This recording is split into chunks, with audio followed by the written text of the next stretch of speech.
ఇప్పుడు మీరు చాలా పెద్ద పెద్ద యాక్టర్స్ వర్క్ చేశారు sir throughout your career. So క్రియేటివ్గా ఇంకా అంటే అవుట్ సైడ్ ఆఫ్ పర్ఫార్మెన్స్ ఏదైనా inputs do you seek from these actors when they are working? 100% అండి. బికాస్ వాళ్ళు మల్టిపుల్ డైరెక్టర్స్ దగ్గర మల్టిపుల్ క్యారెక్టర్స్ చేసి వచ్చింటారు. They know a lot. వాళ్ళ ఇన్పుట్స్ చాలా అవసరం. ఒక్కోసారి మనం ఏదో ట్రావెల్ అయిపోతాం ఇది ఇలా చెప్పాలి అని, బట్ సడన్గా వాళ్ళు ఇంకో రకంగా చెప్తే అరే భలే ఉందనిపిస్తుంది. అది వాళ్ళ ఎక్స్పీరియన్స్. అది ఇన్నోసెన్స్ అవ్వచ్చు, కొందరు ఎక్స్పీరియన్స్ అవ్వచ్చు.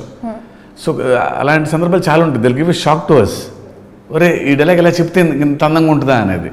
So obviously we should take from them. మీరు ఒక ప్రాపర్ రైటింగ్ బ్యాక్గ్రౌండ్ నుంచి వచ్చారు కదా sir. So how open are you to improvisations on the set? అంటే స్టోరీ డెవలప్మెంట్స్ ఉండవు ఆన్ సెట్ జనరల్లీ. బట్ చిన్న ఇంప్రూవేషన్స్, ఒక చిన్న మేనరిజం నేను ఇలా చేస్తాను, లేకపోతే ఈ డైలాగ్ మధ్యలో చిన్న బ్రిడ్జ్ ఉంటే బాగుంది అనిపిస్తుంది, ఇంకొక చిన్న ముక్క యాడ్ చేయవా, అలాంటి ఆల్వేస్ అవసరం. Okay, it will help. అంటే తప్ప ఇప్పుడు సెట్లో కూర్చొని అసలు మనం ఎంచుకున్న కథ రాంగు, ఎమోషన్స్ రాంగు, ఇక్కడ మార్చేద్దామంటాం, అది బ్రూటల్. అది జనరల్గా అవ్వదు అది. బట్ ఆన్ స్పాట్ చిన్న చిన్న ఐడియాస్ కొన్ని చాలాసార్లు మ్యాజిక్ జరుగుతాయి. అవి ఎప్పుడూ అవసరం అయ్యి. సో మీరు ఇలా సీన్స్ ఎక్స్ప్లెయిన్ చేస్తున్నప్పుడు do you perform as well or? Sometimes annoyingly. Okay, if there is an emotional scene, మనం ఫస్ట్ నుంచి ట్రావెల్ అయి ఉంటాం, ఎక్కువగా క్యారీ అయిపోయి వెళ్ళి ముందు వాళ్ళకి అలా చెప్పేస్తాం ఇలా చేయాలి అని. We do as a director. I think everyone does. I think మీరు మిర్చి తర్వాత ఆచార్య ముందు తీసుకున్న ఫిల్మ్స్లో ఒక్కొక్క మూవీకి ఒక లైన్లో ఒక స్ట్రాంగ్ సోషల్ మెసేజ్ ఏదైతే ఉందో you can summarise. Environmental feeling, political responsibility. So దీంట్లో అలాంటి సోషల్ మెసేజ్ అంటే మెయిన్గా కాకపోయినా కూడా తర్వాత ఏదైనా వచ్చే మెసేజ్ ఉందా? అంటే the idea itself is like that. థాటే బాగుందిగా, భయం ఉండాలి మనిషికని. మనిషికి ఎప్పుడు ధైర్యమే కాదు, భయం ఉండాలి. ఇంతకంటే గొప్ప, if you call it as a message, భయం ఉండాలి అని అంత బల్లగుద్ది చెప్పే పాత్ర కంటే గొప్ప మెసేజ్ ఏముంది? అంటే social message sir. Social message in the sense అదే అంటున్నా. ఇప్పుడు తిరిగి వాళ్ళు అనేది సోషల్ మెసేజే. అంటే చెట్లు పొట్లు గురించి చెప్తేనే సోషల్ మెసేజ్ అవ్వదుగా. ఒక మనిషి ఎలా ఉండాలో చెప్తే అదే సోషల్ మెసేజ్ కదా. సో ప్రతి మనిషిలోనూ వచ్చిన భయం ఉండాలి అనే మెసేజే.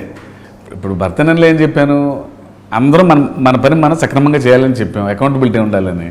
దట్స్ సోషల్ మెసేజే కదా. సో హియర్ ఆల్సో ప్రతి మనిషికి భయం ఉండాలని చెప్తున్నా, అప్పుడు సమాజం బాగుంటుందని చెప్తున్నా. సోషల్ మెసేజే. ఓకే. సో ఇప్పుడు మీరు ఈ భయాన్ని అకౌంటబిలిటీతో టై చేశారు. కానీ నిష్కామ కర్మ అని కూడా ఒక ఫిలాసఫీ ఉంటుంది కదా. మనం చేసే పని వేరే వాళ్ళు ప్రెషర్ పెడుతూ ఉంటారు, వేరే వాళ్ళ రోల్ ఉంటుంది, ఆ భయం ఉంటుంది, ఎక్స్టర్నల్ ఫ్యాక్టర్స్ అనేవి ఎప్పుడూ ఉంటాయి. కానీ మనం డిటాచ్ చేసి, మనం రిజల్ట్స్ నుంచి డిటాచ్ చేసి పనిచేయాలనే ఒక కాన్సెప్ట్ కూడా ఉంది మన సనాతన ధర్మంలో. సో దాని గురించి మీరు I'm not worried about the result, I'm worried about the effort. Okay, అదే అంటున్నా. అకౌంటబిలిటీ అంటే రిజల్ట్కి సంబంధం లేదు. నీకు ఇచ్చిన పని నువ్వు న్యాయంగా చేసావు అనేదేగా. అవునవును. ఆ రిజల్ట్ అసలు ఏదైనా అవ్వచ్చు, అది సూపర్ హిట్ అవ్వచ్చు, ఫ్లాప్ అవ్వచ్చు, డిజాస్టర్ అవ్వచ్చు. బట్ నీకు ఇచ్చిన పని నువ్వు కరెక్ట్గా చేసావా లేదా అని నీకే తెలుసు. ఇప్పుడు ఈ గది ఒడవాలి ఒక మనిషి,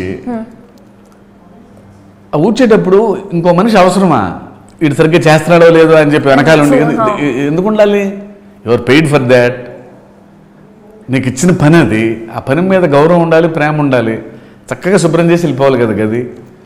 రిజల్ట్ తర్వాత నీకు ఇచ్చిన జాబ్ అదే. I'm talking about the effort, not the result. నువ్వు చేసే ప్రయత్నం, నువ్వు పెట్టే ఎఫర్ట్స్ సిన్సియర్గా ఉన్నాయా లేదా, ఫైన్. అంతవరకు రిజల్ట్ గురించి ఎప్పుడూ లేదు అసలు.